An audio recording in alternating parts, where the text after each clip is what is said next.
Hey everyone, welcome back to some new tests from the call center. The first story is called "We Can't Go Down There." I got a call in which I determined that the root cause of a customer's issue can be fixed by them rebooting their wall-mounted equipment. So I will need you to go and reboot your fiber optic unit. Do you know where it is located within your house? Yes, it's in my basement. But I can't do that. I'm going to need you to send someone to do it for me. I didn't argue this. Customers can indeed have disabilities that would make it dangerous or impossible for them to access wall-mounted equipment or equipment accessed via a staircase. However, I still need to inquire as to why they are unable to do so. That is okay, I can certainly arrange for someone to come and do that for you. But can you explain why you can't do so yourself? So yeah, I can't go into the basement right now. Sure, but is this because of a physical reason or because the basement is inaccessible, or is it anything other than that? It's more sort of health reason. Can you be a bit more specific? Well, there's a skunk. In my basement. Sort of living there? I had to think hard to try to take this in. Oh, skunk? So you can't go down there because of a skunk? The caller sounded relieved at how understanding I am. Exactly. So obviously I can't go down there, so you need to send a repair person. No, sorry, I can't do that. I can't ask a repair person to go into a basement when there's a skunk. You need to call animal control or trap it yourself, and then you can reboot it yourself, or we can send someone to do it. I can't do that, animal control will hurt it. I think they'll just rehome them, but either way, we aren't going into your basement until the skunk is gone. But my internet and TV won't work until I reboot it. So you are saying you won't come out and fix my services? I'm saying that until the skunk is gone, no one is entering your basement. And if they do enter it and the skunk is still there, they will leave immediately. I guess I just have to wait until spring then. They usually leave by spring. I thought to myself, usually? And I said, okay, good luck with that, and thanks for calling.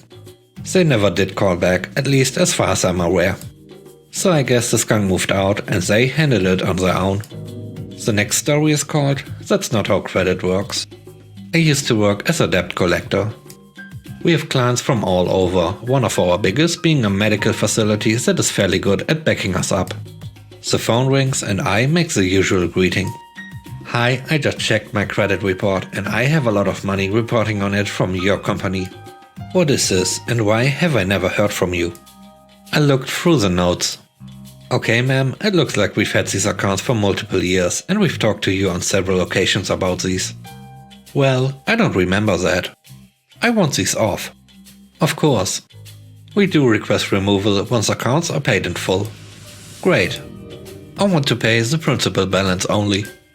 I'm sorry ma'am, that's not something I can do. Yes, it is. I did not ask you for your services, so I should not have to pay the interest. That doesn't matter, ma'am. We've talked to you about these multiple times, so you were aware of them. Even if I wanted to, we only work these accounts on behalf of our client. They still own the debt, which means we can't reduce anything. Fine. Then I will just call and pay through them and dispute it on my credit report. Ma'am, these accounts have been with us for years. At this point, there's a good chance they won't take any direct payments for these accounts. And even if they did, the interest would remain on your credit report. I know exactly how this works. I pay through the bank, and once I dispute it, the rest of my credit report will be removed. I was completely done with this lady. Okay, sure. Give them a call. Good luck, and I hung up. About 30 minutes later, I get a message from one of my coworkers. Hey, just wanted to let you know the lady you were working with earlier called back. She paid everything in full because our client wouldn't accept her direct payment anymore. Ha! I wish you transferred her to me.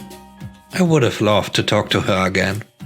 I actually tried to transfer her, but she didn't want to talk to you. The lady didn't want to admit she was wrong to me. She must have been so embarrassed, and I still smile when I think about it. The third story is called "Hope is Illegal." A customer called in for the 10th time to see why she can't get service. She has been told the answer is no more than once, but that wasn't good enough for her. She gets to me. The agent just told her no and why. She couldn't get it because her complex has a contract with another provider and mine isn't allowed in. It literally states that in black and white on the ticket. I explain again about the contract and that prevents us. But my neighbors have it. They do not. Is the address in the villa? Yes, but marked not serviceable. No one has service in your community. But I was told it was just a matter for a ticket. Yes, we did a ticket to see if it was possible, but the results are no. With this began 20 minutes of her telling me how bad her service with her provider is, me saying that sucks, but I recommend you call them for assistance and tech support. And then another 10 minutes of explaining that if, and that's a big if, we could get access, it would be 6 to 12 months to have the whole community up and running. After she has finally accepted defeat, she wants to tell me about bad customer service. Just so you know, I've worked in a call center for over 5 years for this and that company. And I want you to know it is unprofessional and it is illegal to give a customer false hope. No ma'am, there's nothing illegal about giving you hope for service. We also had hoped we could, but we found out we can't. But that isn't illegal. Yes, it is, and you are unprofessional. You and your company gave me hope I could have your service. I know. I have worked in a call center. Ma'am, that isn't illegal. I really recommend talking to your current provider. Anything else I can help you with? Your name? I'm calling my lawyer to sue you. Ma'am, if it would be illegal to have hope, I could be suing a lot of ex-boyfriends right now and not have to work. She hung up after that comment. The last story is called Total Screw Up. I work for a well-known insurer in my area in billing services. Our policy in the event of non-payment of the policy is to contact by phone and email the client and try to make arrangements. In the event that the client does not respect his arrangement, we proceed to cancel the policy for non-payment. At that moment, we send a registered letter to notify the client of the situation, the leftover balance to be paid, and of course the exact date at which his insurance will end. By law, we are required to give 10 days for home policies and 30 days for car policies between the moment we send this letter and the actual cancellation. This is in fact so the client has time to find another insurer and thus does not fall into the hell of being uninsured for a time. The client was transferred to me via our customer service. He had called because he had lost his proof of insurance and wanted a new copy, only to be told he wouldn't be getting anything since he was cancelled. So I get the client and he is angry. This particular client had missed 4 consecutive payments and made arrangement with a colleague to cover 2 months immediately and the remaining 2 months over the next 4 weeks. The first payment went through with no problem.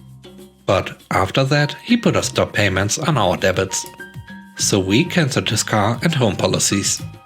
My next step is to inform him that since the policy had been cancelled for a few months, we cannot reactivate it, nor can we issue a new policy. On top of that, he still owes us a little under $600 for the time he was insured that he did not pay. He does not take this information well, to say the least. He counters with a reasonable offer and says he would be willing to pay all the unpaid months in a week in exchange for immediate reinstatement of both policies. Now sadly, procedure says an unequivocal no to that, but I'm allowed a certain leeway if a client has a good explanation. So I asked politely what happened and why he put a stop payment on our debits. He answers that he didn't have the money. Okay, so you lost your job, you were sick, what? Basically, I opened the door for him to give me something to work with, but he refused to take the hint. He then starts tearing into me because he claims he never received the registered letter we sent to notify him of the cancellation of service. I checked the tracking and yeah, he didn't get it. It was returned to the sender because he never went to the post office to pick it up. I'd spent 2 weeks in the depot waiting for him to claim it. So I asked if he got a card at his store for him to pick up some mail. His answer was yes, but I didn't think it was important. This is the moment I decided that I was done helping. At this point, I go back to procedures. I'm sorry sir, but the policy has been cancelled for months. At this point, I would recommend you contact other insurers to obtain a new policy. Also, a bill was sent for the remaining balance. You can make a payment yourself or make arrangement with the collection agency that will be contacting you in the next few days. I wish you good luck. His response kills me. So that's it? You won't take any responsibility for this? Your company is great until we need you. Well, sir, I'm sorry you feel that way, but let's go over the facts. You missed many payments. You couldn't respect your own promise. You didn't contact us before or after the stop payments to try to work something out. You left a notice sent by registered mail to run in the post office. And you didn't bother to follow up when the monthly payments weren't being withdrawn anymore.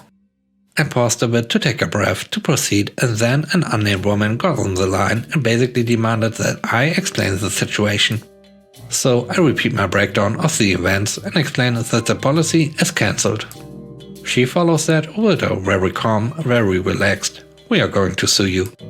I'm dumbfounded and stupidly ask, "What for?" She answers that the car was involved in an accident with 4 others because he was driving in the winter on 4-season tires and lost control.